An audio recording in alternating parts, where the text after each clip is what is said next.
You're listening to episode 11 of the Master Your Mind, Business, and Life podcast. Have you ever felt like joy was lacking from your life? Today's guest felt that in a big way. Sydney Weiss is here to share her journey of how she became ill while studying to become a lawyer and then flipped her life around by seeking joy. Now, I must say that the message in today's episode is really one that I needed in my personal life, so I hope it resonates with you as well. So tune in, turn it up, and let's go.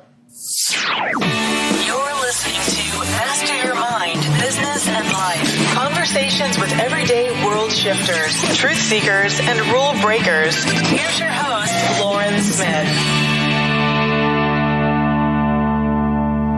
Hey everyone, it's Lauren Smith and welcome to another episode. Now it is Halloween, but today's episode has no tricks and all treats. I'm joined by Sydney Weiss. Sydney and I were connected through Norma Jean, our guest from a few weeks ago, and I'm so grateful for that connection. Sydney is a lawyer, entrepreneur, writer, change maker, joy seeker, and the host and executive producer of Seek the Joy podcast. I recently started listening to this podcast a few weeks ago, and I'm so glad I did. It's really good. So Sydney, I am thrilled to have you join us today. Oh, thank you so much for having me on. I'm so excited. Oh, no, Sydney, your podcast, Seek the Joy, has been lighting up my life. And you recently celebrated your 1-year mark of the podcast. So congratulations. Thank you. I can't believe it's already been a year. And I'm so glad you're enjoying it. That it honestly makes my whole day when I hear that. So thank you. Well, not many understand how much actually goes into a podcast and production itself. So, just creating that space and keeping up with it. Job well done. I'd really like to give our listeners the backstory of what inspired Seek the Joy podcast. Yeah. So let's start there. Okay. So where do I even begin? I sort of struggle with this because Seek the Joy really started 4 years ago when I was having a conversation with a friend, and I was sort of in not the best space. I was in my second year of law school, really stressed out, really freaking out, didn't have any joy or happiness or balance in my life. And he said to me, Sydney, you need to seek the joy. You need to really start seeking the joy in your life. And I looked at him and I thought he was nuts because as that, like, who just comes out of nowhere and says, you need to seek the joy? But being me, I took it really to heart, and I decided I needed to kind of create a permanent reminder of this fact that I needed to seek the joy. Mm-hmm. So I made a bracelet. It's this, I'm looking at it right now. It's this little simple engraved bracelet that just says, seek the joy on it. Had it made, and I've been wearing it pretty much ever since over the last 4 years. And so it kind of just stuck with me, and I never thought, too much about it. And then I finished law school. I graduated in 2016, sat for the California bar exam the first time that summer, didn't end up passing, and had this real moment of like, holy crap. Yeah. Like those moments where you're like, I'm so stressed out. I'm so sick. That year I had shingles at 25, and then I made myself super sick studying for the bar the first time.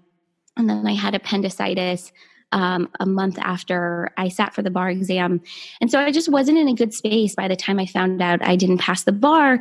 And the negative self-talk that I had really struggled with my entire life, just, the nasty things we say to ourselves, and we beat ourselves up. And I was telling myself things like, you're so stupid and you're so worthless and you're an embarrassment. And the things you say when you're just so downright devastated. And so I had pick myself up, as we all do. And I sat for the bar the second time that following summer. I decided not to sit for it in February because it's offered 2 times a year in February and July. And so I decided to sit for it again that following July. And over the course of those months leading up to sitting for the bar for the second time, I really started to make a shift and a change in the way I spoke to myself and how I handled myself and how I really treated myself. And I did this without really realizing that I was doing it.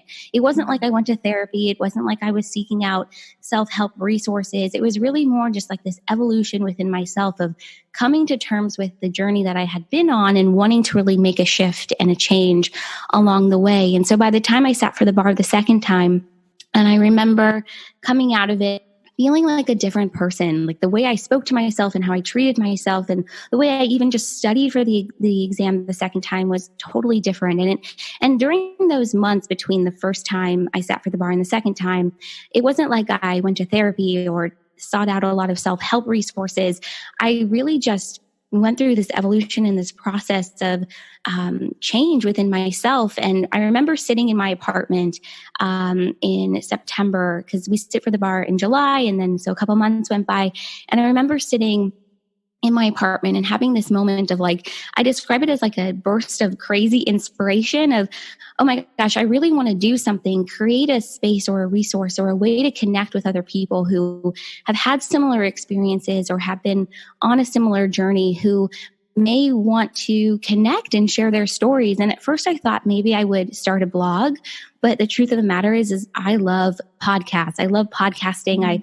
I listen to probably 10 podcasts every week. And so it felt like a no-brainer to start my own podcast. And that's really where it started. It was like and what's so funny is I always forget to tell this part of the story, but the day that I had the inspiration to start the podcast was also the 1-year anniversary of the day where I had my appendix removed, which was a huge turning point in my life. Wow. So it's so interesting, just like the day kind of, and it also happens to be my youngest sister's birthday that day also. So there must be something about September 18th. So that's kind of how it started. I sketched out a rough idea. I actually recorded first without even getting a microphone, and I listened back to audio quality and I was like, no, you've got to get a microphone. So I went on Amazon and got a microphone and just kind of hit publish. And I like to say the rest is sort of history, but it's a real evolution and a process that got me there to launching the podcast. I would say it was 26 years of just not being happy with who I was or where I was at, and then really wanting to continue to seek out a better version of who I am and seek out that joy, and then really connect with other people who want to do the same. And how beautiful, because that's a conscious choice that you made. Like you chose joy. And that's something that people don't always do. You have to choose your happiness. You have to choose the joy in your life. And you saw that it wasn't working for you. You saw and you felt it. Your body was feeling it. So even though you weren't making, going to therapy or doing all those extra steps, just that conscious notation in your mind of being a little bit more mindful to the conversation that you have with yourself was just a roller coaster of change. Yeah. Amazing. Yeah. And I love what you just said too about how I felt it in my body, because something that I've really learned is that we kind of get little pings, or we get red flags or sparks, something that kind of waves in our face that says, hey, you're not in the right place, or you're not on the right track. And then the more we ignore it, the more that we don't pay attention to it, the more that we don't listen to it, it starts to manifest in our lives in different ways. And for me, it really started to manifest physically and with my health. And it got to a point where it was like, Sydney, you're not waking up. So we're going to wake you up with shingles. And that didn't work. Okay, Sydney, we're going to wake you up with appendicitis. Okay, that didn't work either. It worked a little bit. I woke up a little bit. And it really took me not passing the bar that first time to really shake me and wake me up to the fact that I wasn't where I was supposed to be. I wasn't doing what I was supposed to be doing. I wasn't happy within it. And I think if we can list those, I call it like little news alerts with our life and with our path. If we can listen to those earlier on before they get bigger, and like little rocks, and listen to them before they become boulders, I think the better off we'll be. So I love what you said about that, because I think that's such a really good point. Yeah. So throughout this whole journey, what has been the most rewarding part of it so far? Oh gosh. I would say connection. Because without this journey, without this process of starting the podcast, and because you know what it's like, you reach out to people you don't maybe know personally, or you're taking a risk, right? Yeah. Asking, hey, I'd love to connect with you. I'd love to have you on my show. And so throughout that process of putting myself out there, the biggest gift of that has actually been both healing and connection. Connection, because it's given me the opportunity to get to know other people in a way that maybe I wasn't able to in my life previously. I mean, on my show, we're talking about wellness and spirituality and self-love and self-help and joy and empowerment. I mean, the list goes on. And for most of my life, those weren't conversations that I was having with my closest friends. And now those are definitely conversations and topics that are discussed in my life all the time. And then I would say oh, go ahead. Oh, no, I was going to say, and let's be real, those are conversations that we don't have with ourselves a lot, you know? Exactly. Yeah. And the more we open up to having those conversations with others, we can really begin to open up to having those conversations with ourselves. And I think that's where a lot of the healing has come in for me too, because I share this on my podcast all the time, but growing up, I had a pretty strong lisp, and I actually purposely continue to avoid words that I know will like have that lisp come out, because at times I get tripped up over it. And so growing up, I was so embarrassed by it. And I was so uncomfortable. I actually used to make my younger sister, who's about 4 years younger than me, I used to make her answer the phone. I used to make her make all the phone calls. I mean, if we needed to order food or do something, it was like Maddie's job to do it because I wouldn't pick up the phone. And so through having a podcast and literally putting my voice out there and connecting with people through conversation has been so healing for me, both with my voice and also just this level of being too afraid to be seen. Because I think when we hide our voice, when we hide who we are, when we hide our expression that way, we're afraid to be seen. And so for me, the most rewarding has been that sense of healing. And then I think also the connection that comes from it. Because when we put ourselves out there, when we allow ourselves to be seen, we start to pull in or align with people who resonate with who we are and what we're about and what we're excited about. I mean, I have like a whole new friend group that I never had before. So it's really beautiful. Isn't it so cool? Because even people I've never met, like you know, you get a connection and then it's like, dang, this person is exactly who I need it in my life right now. And you don't even realize, and that's what I also try and think when booking, you know, interviews for this is, what do other people need to hear, but also what do I need to hear? Because chances are if I need to hear it, it's going to resonate with someone else, right? Yeah. And there's that saying too, that we create the things that we want to be part of. And so often through creating a blog or a podcast or some sort of medium that allows people to connect, you're seeking out or you're sharing what you also need to learn or what you also need to heal. And so it's really beautiful. So I love that you think about that when you book your guests, because I think the same. And I think that's what drives this purpose of connection and community and wanting to share. Right. Okay. So speaking of connection and community, how can we continue to build upon that? Oh, I love this question because it's something that I have continued to work on and continue to seek out in my own life. And I think it starts with just showing up as who you are, because when we show up as who we are and we're not afraid to be our full selves, to be our most authentic selves, we allow other people to really see us. And if you meet people or you're connecting and you're kind of putting on a facade or a version of who you are that doesn't really align with that authenticity, it's hard to then build those authentic connections. And so for me, I don't know, I really do. It goes back to what I really think we're here for, which is I think we're here for love and I think we're here for joy and connection. And to do that means we have to fully step forward in who we are and allow that to be seen. And then from there, we can build community. So I think it really starts with starting off who you really are, showing up as your most authentic self, and then allowing yourself to be out into the world and to share that with others. I think so often we hide behind our phone screens or our computer screens, and then when it's about really going out into the world and connecting in person, I think there's a level of fear and anxiety there. And I mean, I certainly have that sometimes where, you know, it's easier to connect via my phone on Instagram than it is to go to a networking event and actually talk to people in person. And so I think it's about being okay with who you are and willing to step forward in that level of authenticity. And trust me, I mean, it really is a journey to figuring out what that authenticity looks like. You know, it's not like you wake up one day and you're like, my authentic self. No, I think it takes time of introspection and getting to know who you, maybe picking up some books along the way, or picking up a meditation practice or picking up a journaling practice, whatever feels good, that allows you to kind of pull back the layers and discover who you are and what it is that you want and who it is that you want to be in the world. And so that was a really long-winded answer. No, I love that. No, I think that. It really starts with that. Yeah. Yeah. So currently, are you practicing law? I'm not. And so it's really interesting. So I didn't mention this, but I passed the bar. So Right. next month in November, I'll officially be licensed to practice law in California for a year. And I actually have no interest in being a lawyer,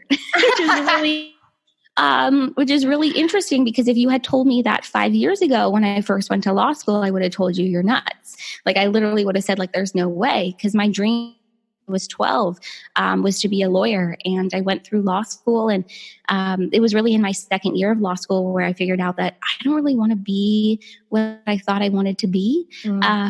There's other things I want to do, other ways I can use my skills or my legal background to bring about change, in the world. And so I'm currently not practicing, but it's been an evolution just to get to that place there. So but I have it. I always will have it as like a tool in my toolbox. Is how I look at it. And you can never have too many tools. Sometimes I like to do things just to have the title. Like, this year I really want to marry someone. So anyone listening, if you're getting married, consider me. I will get it ordained. Lauren's ready. Yes. Lauren's ready. Just put her on the top of your list. Right. It's just one of those things where, you only live once. So why not do all the crazy things and then be able to say, like, I married someone. Like, why not?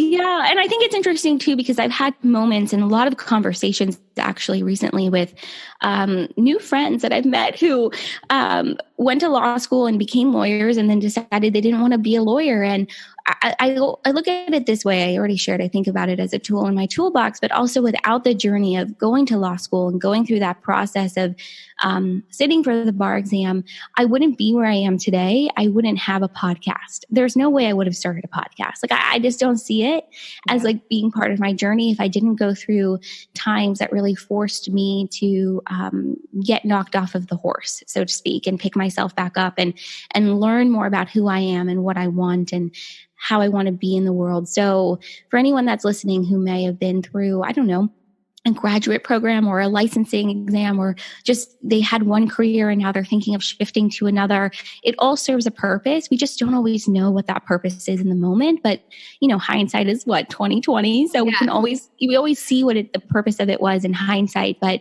it's part of my journey and I'm really grateful for it.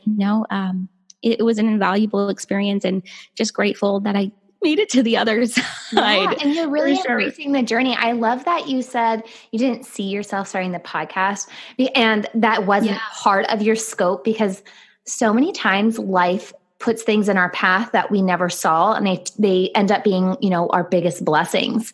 And Amen. Yeah. I had never seen the podcast either in my scope. Like this, it was so funny. I was going through my journal of something in February, and I had laid out this whole framework of what I wanted to do. And now that I reflect back on it, I was like, I wrote out the podcast, I love that. But it was not on my scope of like mediums, because, blogging, website, social media, but there was not this medium in it. So I love that sometimes the universe throws it at us like, here, girl, like, this is what you're supposed to do.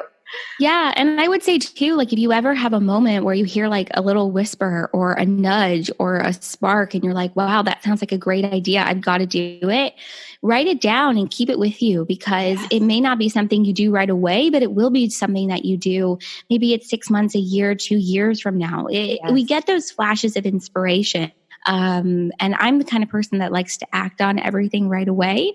Like, I'll get an idea and I want to put it into motion right away, but sometimes the timing just isn't right. So I've had to learn to kind of like take note of things and then be willing to come back to it later and kind of embrace it and be okay with it. And, but I love that the podcast has become part of your journey and evolution too, because it's beautiful and it allows you to express yourself. And so I'm right there with you. Yes, for sure. So how do you think that we can, a lot of people I know, and even myself, fear can hold us back, and fear can be very resisting. So how can we allow ourselves to break through that and not only just dream, but dream big? Oh man. So I feel like I'm like at an AA meeting where I'm like, my name is Sydney and fear has ruled my life. Like, when I tell you fear and resistance and doubt has ruled my life, it has ruled my life. And it actually continues to rule my life. And so I've had to learn how to let fear be in the car. I love using this analogy, but I've had to learn how to let fear be in the car, but not let it be in the driver's seat. It's not allowed to be behind the wheel. I can put it in the back seat. In fact, a better place would be in the trunk. But so I think the first thing is about really knowing and accepting that fear and doubt and resistance are part of the journey. It's part of the ride. Without it, I don't know if we would always have the will or the drive to push through it and accomplish our dreams and accomplish our goals, and even within that allow ourselves to dream. So for me, it's really been interesting because I've been thinking about this a lot lately, especially when I'm in the process of pushing myself to do different things or expand my horizons of what I even believe is possible. And so the first step for me has always been acknowledging those fears and accepting them and saying like, hey, you can be in the car, but like you're not driving. You know what I mean? Like you're not allowed to drive. And then from there, it's been interesting because so I'm kind of a list person. I like to make lists of everything. Me too. If I don't have a to-do list for the week, like things won't happen because I will forget. So what I've been doing recently is making a list of, so I kind of draw a line down the middle of a piece of paper, and on one side I write fear and the other side I write dreams. And so I have been trying to get in the habit of writing out all of my fears about a particular situation, like what could go wrong. And it also allows me, first of all, it gives me the opportunity to like brain dump, but it also gives me the chance to say like, okay, you need a little perspective here, Sydney, because this is not as bad as you're making it out to be in your head. So I like to kind of write everything down. And then on the other side, I like to write out my dreams and what I want to accomplish and my goals. And the most important part of like writing out your dreams and your goals is to connect to how you want to feel when you're at that point where you've achieved your dreams or achieved your goals, because that feeling is what you can really hold on to when you're continuing to deal with fear or doubt or resistance. So I like to get a piece of paper. I like to write all of that out. And so part of it is acknowledging those fears and accepting them, and then kind of giving yourself permission, which I think is kind of the hardest step, giving yourself permission to dream and to imagine that, like imagine yourself kind of punching through that resistance and achieving all that you want to achieve. And for someone like me or anyone else that is listening who has kind of underestimated what is possible for them and kind of doubted themselves and even put like a limitation around what is possible for ourselves, that aspect of giving yourself permission, I think, is the hardest part. I don't remember who said this to me.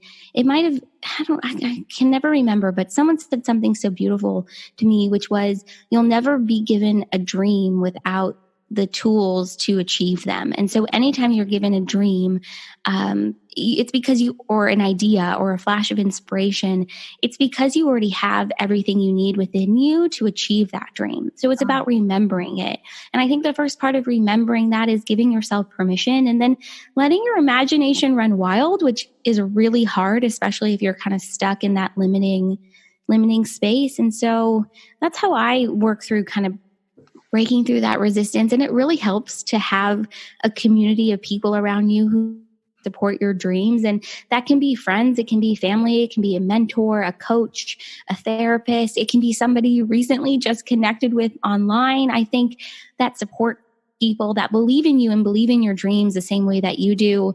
It can be anybody. And I always like to say this too, oftentimes the people that we expect to rally around us and support our dreams are not the people that we expected. Sometimes people we've known for a decade can't bring themselves to support us in our dreams, no matter how much you support them. And so I think it's about perspective and remembering that oftentimes if someone can't support your dream, it's because they can't support their dreams. Yes. It's because they're not allowing themselves to dream. And they're not in a place exactly. yet. Yes. Exactly. And so realizing that and accepting that and recognizing that has been a journey for me, because as much support as I've gotten for my podcast and what I'm doing, there are a lot of people in my life who have not been the most supportive the way that I anticipated them to. And so I had to have a moment of like, whoa, okay. Just like you said, Lauren, they're not at a space yet where they're recognizing or celebrating their own dreams. And so they can't do it for me. So it's okay. Yeah. You find people who will rally around you and support you and give you those like big hugs and pep talks. And at the end of the day, we have to be our biggest cheerleader too, and our biggest hype man, and pump ourselves up and be our biggest supporter. And so that's, for me, that's also a really key, part of breaking through that resistance and that fear and that doubt. And I haven't mastered it. I think it takes a while, but it's about kind of showing up every day and putting one foot in front of the other, even though it's difficult or you don't know what you're doing or the fear is all consuming. So yeah.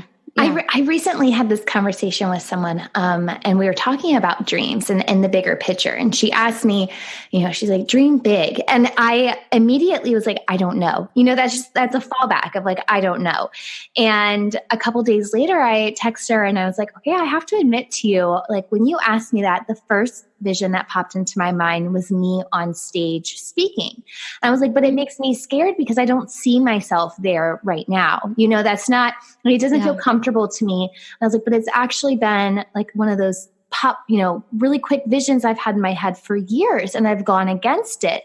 And she was like, but you see it. She's like, that's your dream. You may not be in that space right now, but you're working towards it, and you're aligning yourself with what is about to become. And I was like, oh, it's so powerful. I never thought of it that way, because sometimes our dreams are so big that even we're not fulfilling our full potential yet, So it's like, we're becoming that person, and that's development. People sometimes bypass this whole part of developing who you are. Like for me, especially out of high school, I just thought like, oh, click, you're an adult. It's all supposed to make sense. Right. Right. And then you're like, oh, never mind. None of this makes sense. And that's what a lot of people skip, that whole development process with themselves. And I think I love your journaling, that what you do is writing down your fears and your dreams, because that's such a huge part of developing our better self, our whole self.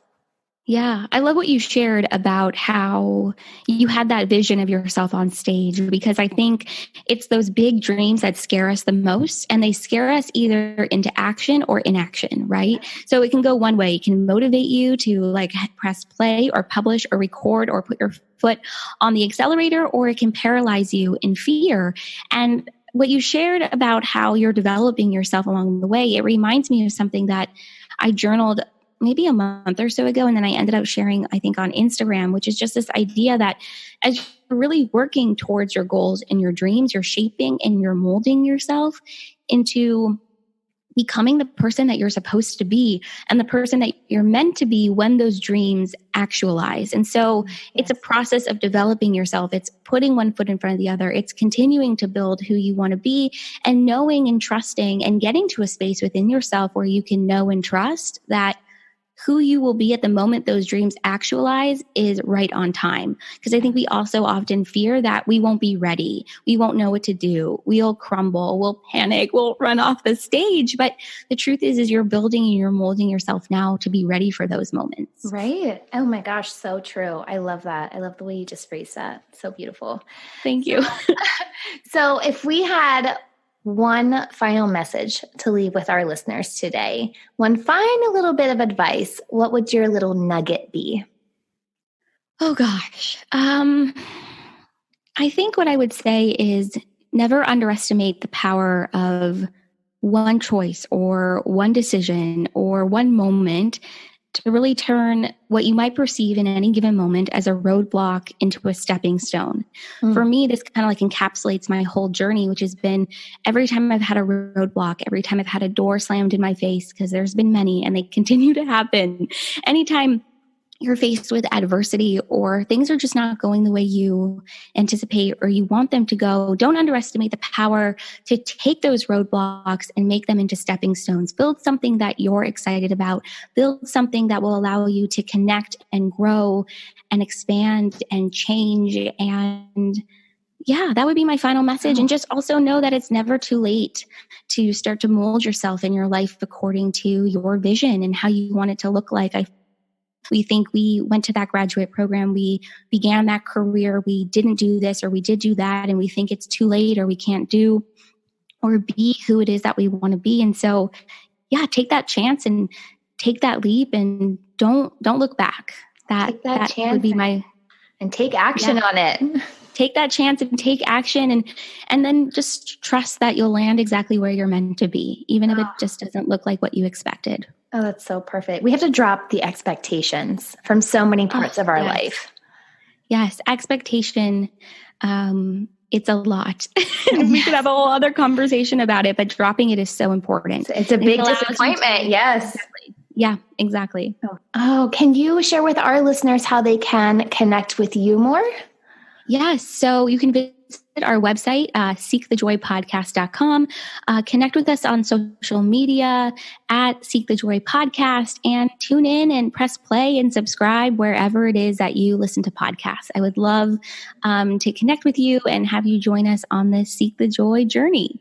Oh my gosh, you guys really do need to go listen in. I know so many of you. Mom, I know you're listening. This is another podcast for you to subscribe to. But there's so many people who are always looking for great podcasts, and the Seek the Joy podcast is definitely one of them. Well, thank you, Sydney, not only for joining me today, but for hosting space through your podcast, which encourages others to seek the joy. Oh, thank you so much, Lauren. I love this conversation. It's not often I get to be interviewed. So I'm so grateful, and I'm so happy we've connected, and thank you for what you're doing with your show. And I know it's having an amazing impact. So I'm just excited to be part of it. Don't go just yet, listeners, because I have a big question for you. I really want to know more about who you are. Now, the programs I use give me stats about countries and states and listening devices, but I really want to get to know you further so I can continue to bring the right guests on the show for conversations that will fuel your life. So here's the deal. Head over to mindbizlife.com and fill out the 3-question survey. 3 questions. That's it. That's the only thing I'm asking of you this week. You can look for the link in the menu bar called Listener Survey. And if you're subscribed to the podcast newsletter, just check your email for the link. MindBizLife.com also has this week's full episode notes, including links to Sydney's website, social channels, and the podcast. Oh, and if you want to check out my Halloween costume, just visit my personal Instagram at LaurenSmithBiz. It's really good. So happy Halloween, be safe, get scared. I'll see you back here next week. And until then, remember, every level of life is an opportunity to grow. Be well, my friend.